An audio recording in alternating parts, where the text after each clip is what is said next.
Bonjour à tous et à tous. Je vois qu'encore beaucoup de monde entre dans la salle. Mais nous allons démarrer. Alors, bienvenue à toutes et à tous. Je suis très heureux de vous retrouver à la Maison de la Chimie pour cette 16e édition du Rendez-vous Paris Maths. Toujours plus nombreux, et oui, encore cette année, nous battons un record. Mais je souhaiterais avant toute chose rendre hommage à Philippe Louis Dreyfus, dont nous avons appris avec tristesse la disparition la semaine dernière. Il était une grande figure de l'armement et du transport maritime international.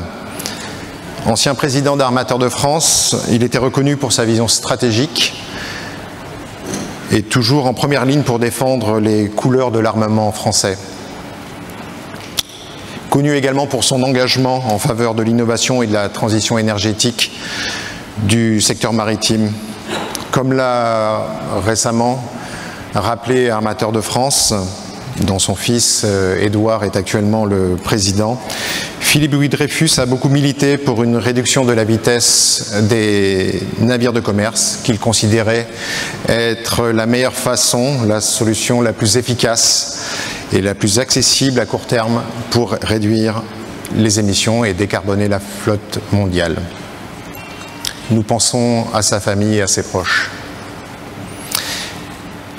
Merci à l'équipe du Sésame pour, comme à chaque fois, la qualité de l'organisation de cet événement,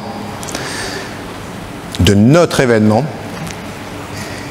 Et cette année, la création d'une application qui vous facilitera la vie durant ces 2 jours. Hein. Je pense que vous l'avez tous sur votre smartphone.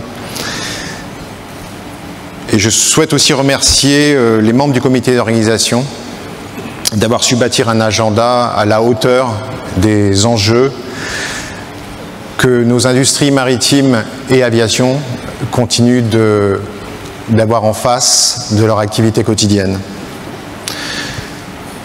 Notre secteur de l'assurance maritime continue d'être confronté aux tendances qu'on avait relevées ces dernières années. Les événements maritimes, et particulièrement les incendies à bord des navires. Durant ces 15 derniers jours, nous avons vu le car carrier Morning Midas, avec ses 2000 véhicules, dont 800 véhicules électriques venus de Chine, prendre feu au large de l'Alaska. Rapidement abandonné par son équipage, il aura fallu une dizaine de jours pour que le premier remorqueur puisse venir sur place. Nous avons également notamment vu du côté de l'Inde l'événement dramatique de l'explosion suivie d'un incendie du porte-conteneur YI-503. Et nous aurons demain après-midi une table ronde dédiée aux solutions de sauvetage en mer. Et nous aurons notamment le plaisir d'accueillir un des acteurs majeurs, si ce n'est l'acteur majeur du sauvetage international, Smith Salvage, en la présence de Wilco Alberda. La deuxième tendance qui nous avait amené à aborder le sujet l'année dernière, c'est le vol de fret. Un chiffre est assez éloquent, il nous vient de TAPA, l'organisation Transported Asset Protection Association, qui nous livre des chiffres assez éloquents. En Europe, au Moyen-Orient et en Afrique, une moyenne de 1,2 million d'euros de marchandises est volée dans les chaînes d'approvisionnement tous les 24 heures. Donc ça dit quelque chose. Et demain matin, Thorsten Neumann, CEO de TAPA, nous en dira plus, en présence notamment du colonel Jean-Charles Bidault, au nom de l'Office central de lutte contre la délinquance itinérante. Enfin, et j'aurais pu commencer par ça, l'instabilité géopolitique. Je pense qu'il n'est pas vraiment nécessaire de vous rappeler l'actualité. Tout de même, la guerre en cours entre Israël et l'Iran peut notamment faire craindre des perturbations, voire plus, dans le détroit d'Ormuz. Nous avons appris hier que le Parlement iranien avait voté, avait donné son feu vert pour le blocage du dit détroit. Donc pour l'instant, c'est un accord de principe du Parlement, la décision n'est pas encore prise, et nous savons que ce détroit représente environ 20% du trade de pétrole et de gaz liquéfié. Ces tensions pourraient également remettre en cause le cessez-le-feu récemment signé entre les États-Unis et les Houthis pour ce qui est des attaques potentielles en mer Rouge. Toute cette matinée sera consacrée à ce sujet sensible de la géopolitique. Nous aurons le plaisir en tout début de matinée d'accueillir Thomas Gomard, directeur de l'IFRI, et nous ferons un peu plus tard un point sur l'assurance des risques de guerre en maritime et en aérien, avec également une revue de jurisprudence. Et nous verrons également combien le secteur des commodities, des cargo commodities, est en première ligne face aux instabilités causées notamment par la guerre en Ukraine, les tensions en mer de Chine et au Moyen-Orient, bien évidemment.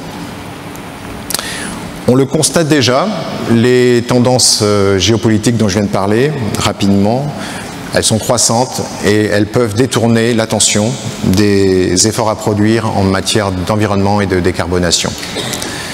Mais le secteur du transport poursuivra ses efforts vers la décarbonation et le rendez-vous Paris-Mat continue d'accompagner ce mouvement.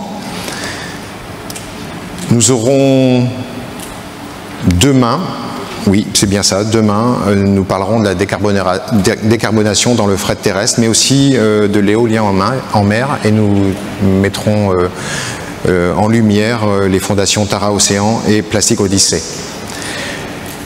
L'innovation toujours au cœur de nos ambitions. Nous entendrons parler cet après-midi de l'intelligence artificielle et des neurosciences appliquées au domaine maritime et aérien.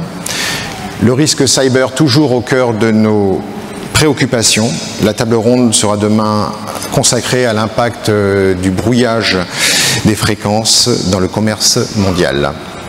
Et cette année, nous enregistrerons aussi nos connaissances sur les câbles sous-marins et sur la place du nucléaire dans le shipping, donc avec de grands spécialistes qui seront avec nous pour partager leur savoir. Concernant le secteur de l'aviation, la reprise du trafic aérien en termes de nombre de passagers est confirmée. C'est un nombre de passagers de plus de 10% sur la dernière année. Et c'est d'ailleurs ce même chiffre de 10% qui correspond aux résultats de l'industrie en général. Les perspectives de développement de l'aviation sont toutefois perturbées par l'incertitude géopolitique et également par l'effet des taxes décidées par les États-Unis notamment. Comme le maritime, l'aviation se nourrit de l'ouverture au monde, donc toute restriction cause naturellement des inquiétudes. Récemment, des accidents aériens ayant un impact significatif sur le marché ont eu lieu. Je pense naturellement au crash Air India et Delta Airlines survenus cette année. Demain, nous aurons un moment où nous ferons un focus sur la sécurité aérienne et une table ronde sera également consacrée aux défis de l'assurance spatiale. Et comme tous les ans, nous aurons le plaisir de remettre le prix de l'étudiant. Alors ça, c'est à ne pas rater. Donc je vous donne rendez-vous cet après-midi exactement à 15h15. Et je déclare ouverte la 16e édition du rendez-vous Paris-Mat.